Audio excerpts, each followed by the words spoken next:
À 6h15, nous ouvrons le kiosque d'Europe 1. Thomas Soto. Le kiosque d'Europe 1 et toutes ses plumes. Marion Calais pour les régions, Jean-Philippe Ballas pour la presse internationale, Axel de Tarlet pour la une de l'Écho et Eva Rock qui regarde la télé. Bonjour à tous. Bonjour Thomas. On commence avec vos quotidiens nationaux. Code du travail, l'offensive du gouvernement bouscule la gauche, titre Le Monde. Est-ce un mauvais coup, s'interroge 20 minutes. François Hollande, réformateur de la dernière heure, ironise l'opinion. Sur le dessin de CAC, le chef de l'État, en mode tonton flingueur, tient des bâtons de dynamite étiquetés loi El Khomri entre ses mains. Moi, quand on m'en fait trop, je correctionne plus, je dynamite, je disperse, je ventile. Selon que vous lirez aujourd'hui en France, Hollande écarte un passage en force où l'humanité, Myriam El Khomri, prêt au 49-3. Ce qui est sûr, c'est que le chef de l'État joue son va-tout comme l'écrit Le Figaro, mais chacun a sa propre interprétation ce matin. L'injustice, sentiment partagé, c'est cette fois la une de La Croix. La Croix qui nous apprend que 71% d'entre nous, selon un sondage, estiment que la société française est injuste. Le quotidien revient aussi sur le voyage du pape au Mexique, tout comme Libération. À qui la charge de François contre Donald Trump? Une personne qui veut construire des murs et non des ponts n'est pas chrétienne, a dit le pape. Cette charge n'a pas échappé. Le pape versus Trump, de l'eau bénite dans le gaz, écrit Libé. Direct Matin nous ramène un siècle en arrière et titre En souvenir de Verdun. Le gratuit commémore avec 2 jours d'avance le centenaire de la bataille de Verdun. C'était du 21 février au 19 décembre 1916. Et puis une petite phrase dans Aujourd'hui en France, après l'affaire du joueur du PSG, Serge Aurier, et son dérapage sur Internet le week-end dernier. Petite phrase de Yannick Noah, capitaine de l'équipe de France de Coupe Davis, du tennis donc. Il enfile sa robe d'avocat. Le mec fait une boulette, mais ça va. Donnez-lui une deuxième chance au gars. On dirait presque du Bigard, non? Le gars, Yannick Noah. Marion Calais, vous avez fait le tour des unes régionales ce matin. Quelles sont celles qui ont attiré votre attention? Eh bien, je vais faire un 2 en 1 pour commencer ce matin avec l'Ardennais et la Voix du Nord sur le dénouement, dirons-nous, de la SNCF. En Nord-Pas-de-Calais-Picardie, des trains supprimés faute de conducteurs. Et dans les Ardennes, des lignes moins bien desservies parce que là, les cheminots ont été appelés en renfort à Paris pour pallier décidément des problèmes d'effectifs. Un jeu pas très drôle dans le Républicain Lorrain, celui de 6 ados âgés de 11 à 14 ans. Ils ont été arrêtés. Ce sont eux qui seraient à l'origine des tirs sur des voitures circulant dimanche sur l'A31. Et puis des fans de Johnny mécontents dans Ouest France. Ils ont raté une partie du concert de leur idole mercredi à Rennes à cause de la manifestation des agriculteurs. L'histoire du jour, quand Marion Calais se prend pour Julien Courbet grâce au progrès.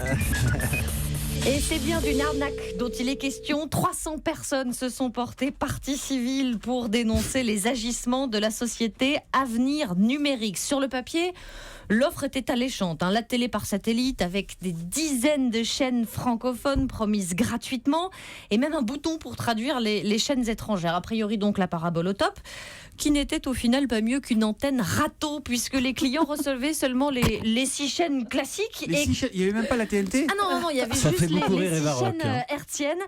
Et en plus, les clients avaient payé 7 800 €. Oh non. C'est là que c'est moins drôle pour une installation qui en valait 1000. 2 tribunaux à Lille et à Lyon viennent de condamner les 2 patrons de cette société. Ils ont fait appel. C'est donc à lire dans Le Progrès ce matin. La presse internationale, Jean-Philippe Ballas.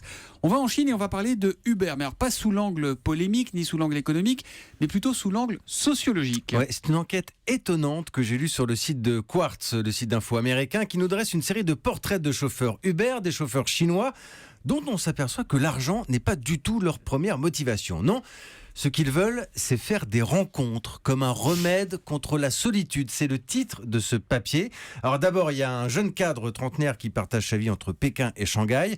Alors j'ai pas besoin d'argent, je n'aime pas conduire, dit-il. Vous avouerez que c'est un peu ballot. En revanche, j'aime parler aux gens. Et Uber, pour lui, c'est l'occasion unique de faire la connaissance d'inconnus, de parler, d'échanger comme ça le temps d'une course. Il y a un autre chauffeur qui raconte qu'il a découvert des quartiers dans lesquels il n'aurait jamais eu l'idée de mettre les pneus, des quartiers chics, des clients souvent étrangers. Bref, Uber, pour lui, c'est aussi un moyen de voyager, de fréquenter une certaine élite et de se faire aussi, pourquoi pas, un petit carnet d'adresses. Il y a même un chauffeur chinois qui trouve des partenaires pour jouer au tennis, où ça existe, oui. Il y a encore cette jeune retraitée qui s'ennuyait dans son club de Mahjong et qui s'est lancée dans l'aventure Uber sur les conseils de sa fille. Alors sa voiture s'est presque transformée en cabinet de psy, elle écoute les problèmes de ses clients. Il y a une atmosphère familiale où chacun raconte un peu sa vie, dit-elle. Alors moi, personnellement, j'aime bien les chauffeurs un peu peu bavard, taxi ou Uber. Je sais que ça ne plaît pas forcément à tout le monde. En tout cas, en Chine, ça Je trouve marche. ça formidablement rassurant parce que ça recrée du lien finalement. Exactement. C'est Et quand j'ai même, l'impression qu'en Chine, certains chauffeurs en ont besoin. Absolument. Et pas qu'en Chine. Voilà. C'est ma phrase qui veut rien dire pour finir. Et pas qu'en Chine. Axel de Tarlet, attention, bataille de Bretons dans les jeux vidéo. D'un côté, Vincent Bolloré, de l'autre, Gameloft, qui est une filiale d'Ubisoft. Et Vincent Bolloré lance une OPA hostile sur Gameloft. Exactement, donc à ma droite, Vincent Bolloré qui est originaire de Quimper, enfin à côté de Quimper, à la tête de l'empire Vivendi qui veut devenir un géant français du divertissement avec de la musique Universal, avec de la télé Canal+, et avec des jeux vidéo. Problème, il n'y a pas de jeux vidéo, alors quand on est Vincent Bolloré et qu'on n'a pas de jeux vidéo, on rachète le numéro 1 français des jeux vidéo, en l'occurrence Ubisoft qui est installé à Rennes. Ubisoft, c'est 10 000 salariés présents dans une vingtaine de pays.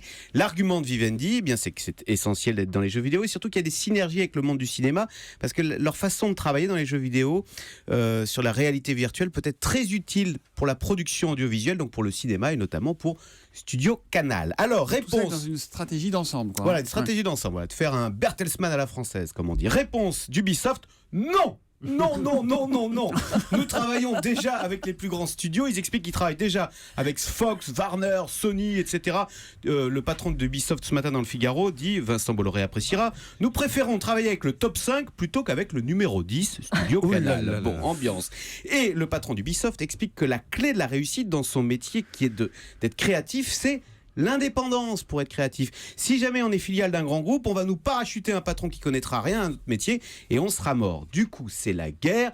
Vincent Bolloré, puisqu'il n'a pas obtenu un accord, lance une OPA hostile, alors on dit OPA non sollicitée, sur la filiale de Gameloft. Ça veut dire quoi une OPA hostile? Ça veut dire qu'il s'adresse directement aux actionnaires et il propose de racheter toutes les actions à un prix très intéressant, supérieur de 50% à la moyenne des prix Ubisoft. Donc vous auriez... On est tenté. Vous auriez des actions Ubisoft, vous feriez quoi? Vous seriez tenté de les apporter à Vincent Bolloré, qui paye beaucoup plus cher. Alors du coup, la famille Ubisoft, ce sont 5 frères, essaye de se défendre et elle rachète elle-même ses propres actions.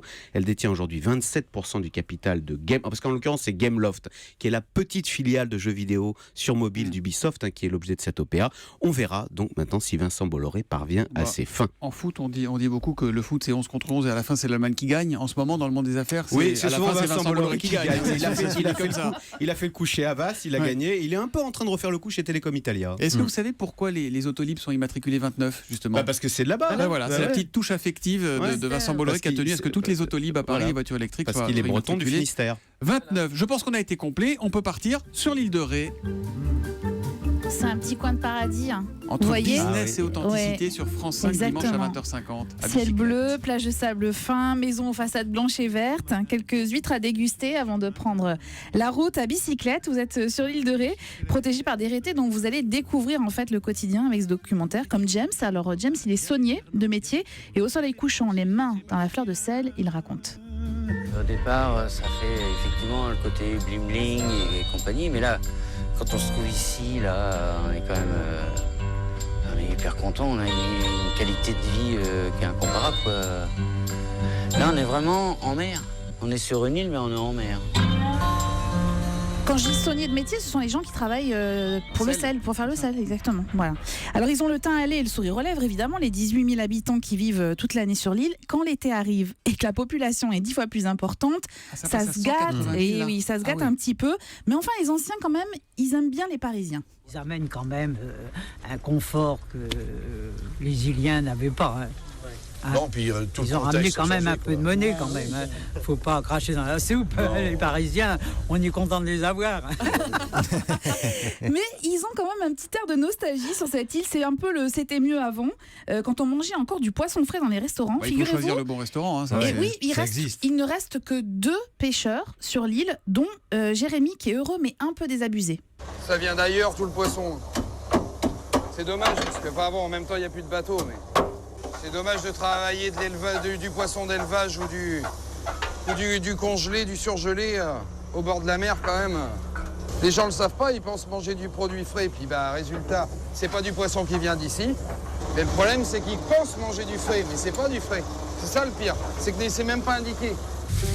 Alors le documentaire est réussi justement parce qu'il ne s'arrête pas au paysage de cartes postales et les portraits de producteurs locaux comme on peut l'imaginer, mais il parvient aussi à faire l'écho des inquiétudes des Iliens. Moi j'aimerais bien aller leur rendre visite, je ne sais pas si vous voulez venir avec moi. Voilà. C'est tellement beau l'île de Ré. Vous connaissez le Mao?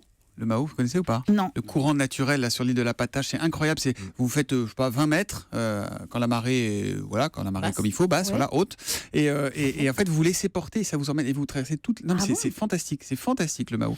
Ah bah voilà. Bah regardez, Mao. vous devriez aller à l'île de Ré, passer votre vie à regarder la télé. Mais vous pouvez pas m'emmenez voir. avec vous. Ça va pas la tête, non.